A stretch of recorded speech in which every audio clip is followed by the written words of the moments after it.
So over the past couple of days and possibly weeks, there's been speculation that there's been trouble in house between the New England Patriots with Bill Belichick, Tom Brady, and a couple of the players.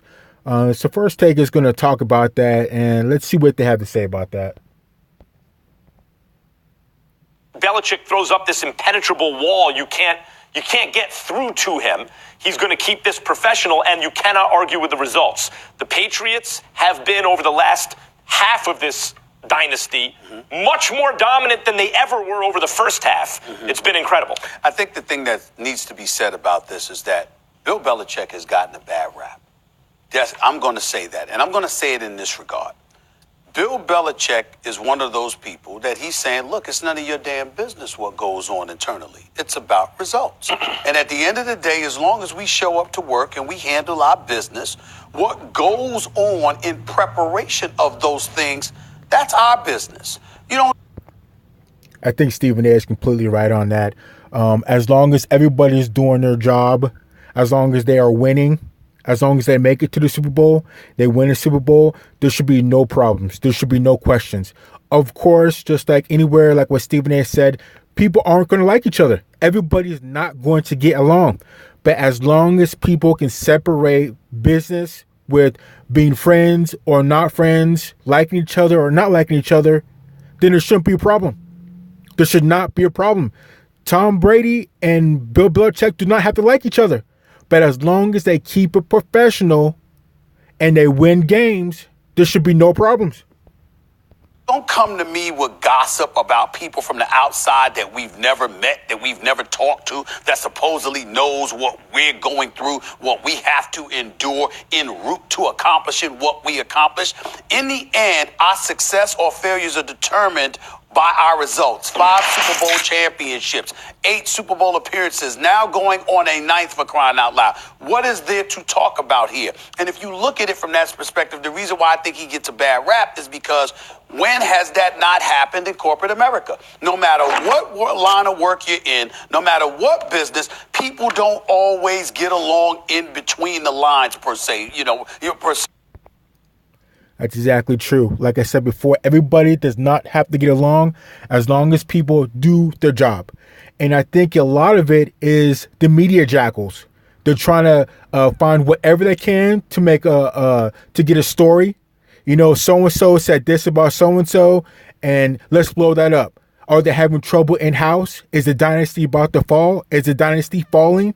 I think a lot of times, like I said, the media jackals look for anything to poke and prod at to find something so they can get a story. What happens is that the end result, the product that you put forth before everybody, what you're ultimately judged upon, is what Bill Belichick is saying he wants to entertain. He's not going to entertain somebody saying, well, you and Tom Brady didn't get along. It's my job to win games. Sometimes as a coach, I'm going to make decisions that aren't popular to those respective players. If you are a player who's a champion as much as Tom Brady has been a champion, you may disagree with me from time to time because you believe you built enough cachet that warrants you disagreeing with me. Either way you slice it, tell me how that is y'all business. That's what Bill Belichick is saying, other than telling everybody to go kiss his you-know-what. And I have no problem with it whatsoever. In fact, I applaud it. Bill's basically laughing at everybody. When everyone talks about all the relationship between Tom and Bill, Bill's like, what in the hell does it have to do with us going out here and going to 9 Super Bowls, winning 5, when is the Patriot? Because really what this is all about is all about when is this Patriot dynasty going to end? Everyone's trying to look for. Yes, like I said, everybody's trying to waiting to see the dynasty fall.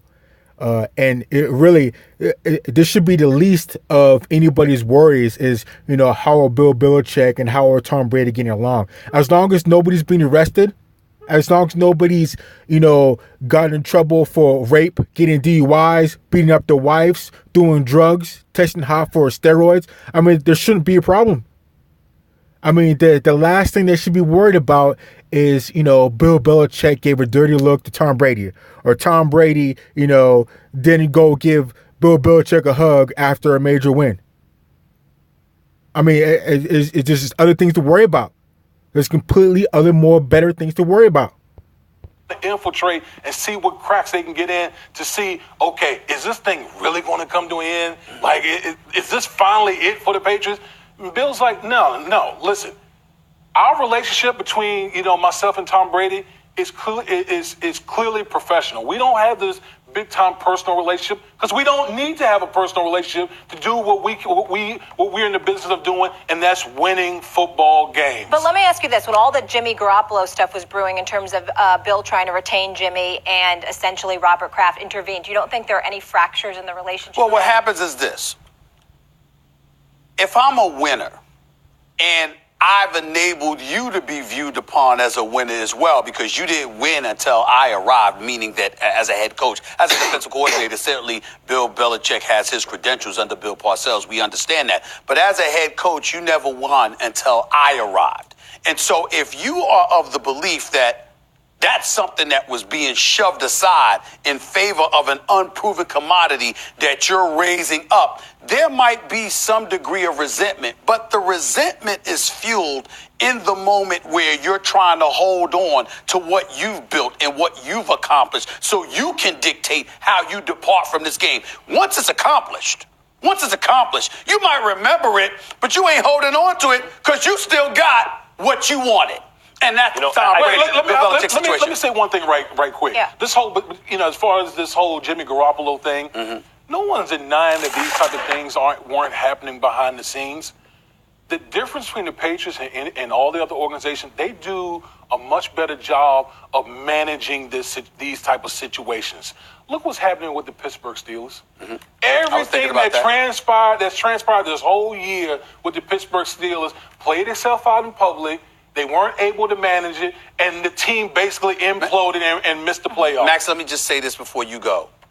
You're right about that, but that's why I gave Bill Belichick credit. Because you see what happens is that the difference in that comparison is really Tom Brady compared to Big Ben Roethlisberger.